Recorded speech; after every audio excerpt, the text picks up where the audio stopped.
Hey everyone, welcome to Goldmine Fantasy Draft Guide Extravaganza. This is going to be part 2. Last time we did the running backs, top 10, and went pretty well. Over 100 views for the fourth video on the channel. That's good, I think. 20 likes. But let's try and do better this time. This time we're doing the top 10 wide receivers, okay? So let's get above 20 likes. And, if you like what you hear, subscribe. If you don't, subscribe. But just start an argument with one of us. We love arguing with you guys, okay? It's what brings us joy in life. Well, let me rephrase that. It's what brings me joy in life, is talking about sports and arguing about sports. Okay, with all that out of the way, top 10 wide receivers, let's go, baby. Number 1, Michael Thomas.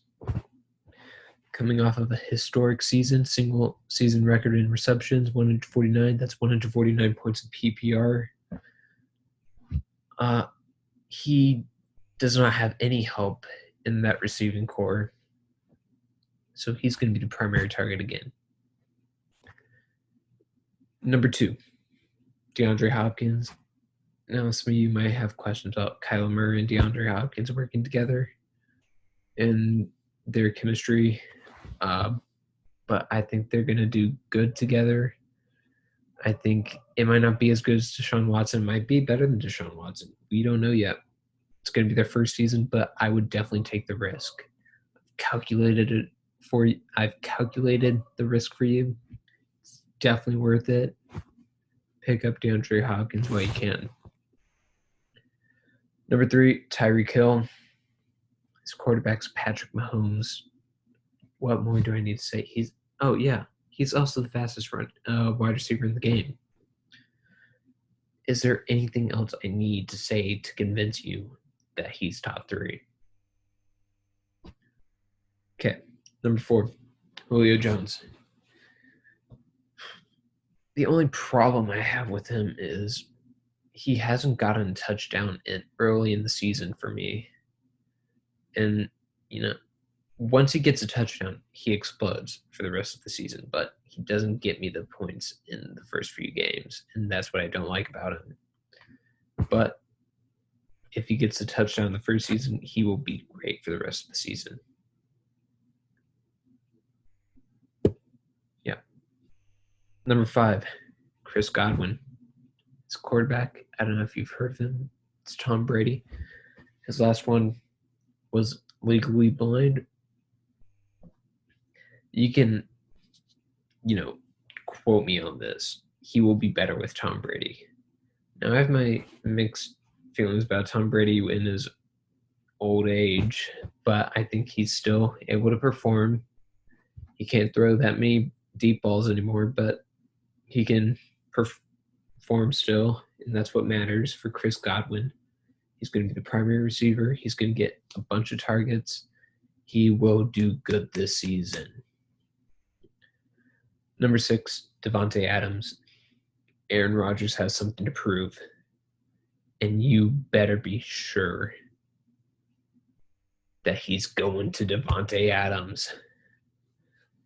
Devontae Adams didn't have the best season last year, close to 1,000 yards. I think he's going to have more than that. He's going to have plenty of yards next year. He is the unquestionable number 1 target for Aaron Rodgers. And if Aaron Rodgers wants to prove himself, he's going to Devontae Adams. Number 7, Adam Thielen. Stephon Diggs is gone. He's gone. I know, Kirk Cousins. I know. Forget all that. Stephon Diggs is gone, though. So how can you not take that risk? It's Adam Thielen. He's a great receiver. And with Stephon Diggs gone, he's the primary receiver. And yeah, Kirk Cousins is still his quarterback. He is still good, though.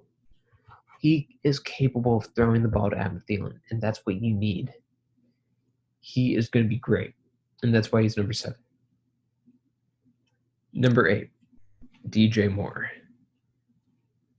DJ Moore is probably the only receiver that is worth throwing to on the Panthers. He's going to be Teddy Bridgewater's primary target. And you know it's bad when a team is using a running back as a receiver as well. So just know DJ Moore is the best receiver on that team. And he's going to be the main target for Teddy Bridgewater. Number 9, got Juju Smith-Schuster. He was injured last season, so was Big Ben. They got something to prove now. Big Ben needs to prove that he's not old, even though he is. And Juju needs to prove that he can play after an injury. This is, I think, his first injury. And he needs to show that he can bounce back. Definitely going to get over 1,000 yards. And he's going to be a great receiver for fantasy. Finally, number 10, numero 10, the Big Tenor, the Thomas Jefferson. I'm going to go with Amari Cooper. Now, he is a wild card because the Cowboys have the best receiving core in the league. You can debate me on that. I'm happy to debate you on that. They have the best receiving core in the league, though. Problem is, because of that, all of the receivers can get a bunch of targets. Like, that can, even it out among all three receivers. I do think Amari Cooper's his go-to man, though. I mean, I know it. He's the primary wide receiver. So the only reason he's the risky 10 is because he has to perform as the primary receiver. If he doesn't, then I'm sorry you drafted him. You can blame me on that. But if he does, he will go for numbers you won't believe. Possibly around 250 points next season. So, yeah. That is my top 10 wide receivers to draft in your upcoming fantasy draft. If you have any comments, then please comment down below. I'll get to them as soon as I can. If you liked what you heard or you benefited from what you heard, then please leave a like and subscribe if you want more Goldmine content. Thank you guys so much for watching, and I hope you learned something and are going to use it for your fantasy draft. Thank y'all so much.